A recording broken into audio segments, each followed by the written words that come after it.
So இப்போ நான் சொன்ன டெக்னிக்லாம் நீங்கள் ஃபாலோ பண்ணிட்டீங்க, ரெடி ஆகிட்டீங்க, படிச்சிட்டீங்க, போர்டு எக்ஸாமுக்கு போயிட்டீங்க, எக்ஸாம் ஹாலுக்குள்ளே போயாச்சு.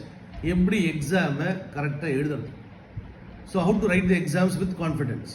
என்னென்னா எக்ஸாம் ஸ்ட்ராட்டஜி டிப்ஸ் என்ன சொல்கிறாங்கன்னா, read the question paper carefully. கான்ஃபிடென்ஸை லூஸ் பண்ணாதீங்க. Understand the questions and plan your answers accordingly.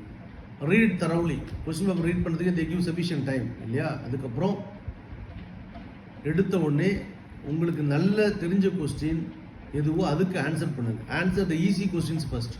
எடுத்த உடனே ஃபர்ஸ்ட் கொஸ்டினை டஃப்பாக தெரியாத பாதி எழுதி குழப்பி விட்டிங்கன்னா திருத்துறவங்களுக்கு மைண்ட் செட் வேறு மாதிரி ஆகிடும். ஸோ அதனால் தெரிஞ்ச கொஸ்டின் எதுவாக இருந்தாலும் பரவாயில்ல, அதுலேருந்து ஆரம்பிங்க. அதை முதல்ல நல்லா ப்ரெசென்ட் பண்ணுங்க, சரியா? அதுக்கப்புறம் டைம் மேனேஜ்மெண்ட். குயிக்காக தெரிஞ்சதெல்லாம் எழுதி முடிச்சுட்டு இப்படி பிரிச்சுக்கணும். இதெல்லாம் நல்லா தெரியும், எனக்கு 100% ஆன்சர் தெரியும். இப்போ ஒரு ஃபார் எக்ஸாம்பிள் சொல்கிறேன், ஒரு 40 கொஸ்டின்ஸ் இருக்குது கொஸ்டின் பேப்பரில். அதில் எனக்கு ஒரு 10 கொஸ்டின்ஸ் நல்லா தெரியும், try to present it first. அதுக்கடுத்தது ஒரு 20 கொஸ்டின்ஸ் ஒரு 3/4 தெரியும், ட்ரை டு ப்ரெசென்ட். அதுக்கப்புறம் ஒரு 5 கொஸ்டின்ஸ் பாதி தான் தெரியும், எழுதுங்க. அதுக்கப்புறம் 5 கொஸ்டின்ஸ் உண்மையே தெரியாது, அதை கடைசியாக கொண்டு வரும். So this is a beautiful way of presenting your answers இந்த கொஸ்டின் பேப்பர்ஸ். ஸோ அது மாதிரி ப்ரெசென்ட் பண்ணுங்கள், கரெக்டாக நல்லாயிருக்கும். Suppose in case of confusion tension ஆகிடாதீங்க. ஆன்சர் தெரியலன்னா ஸ்டே காம் அண்ட் ஃபோக்கஸ்ட். ஒரு 5 minutes அப்படியே கொஞ்சம் ரிலாக்ஸ் பண்ணுங்கள். Again you will get recall பண்ணிங்கன்னா everything will come to your mind, சரிங்களா?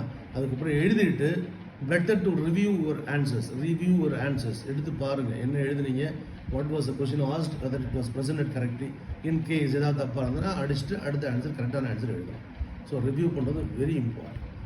முதல்ல கான்ஃபிடென்ஸ், நம்பிக்கை இருக்கணும். அதுக்கப்புறம் நான் சொன்ன விஷயத்தெல்லாம் செய்ய.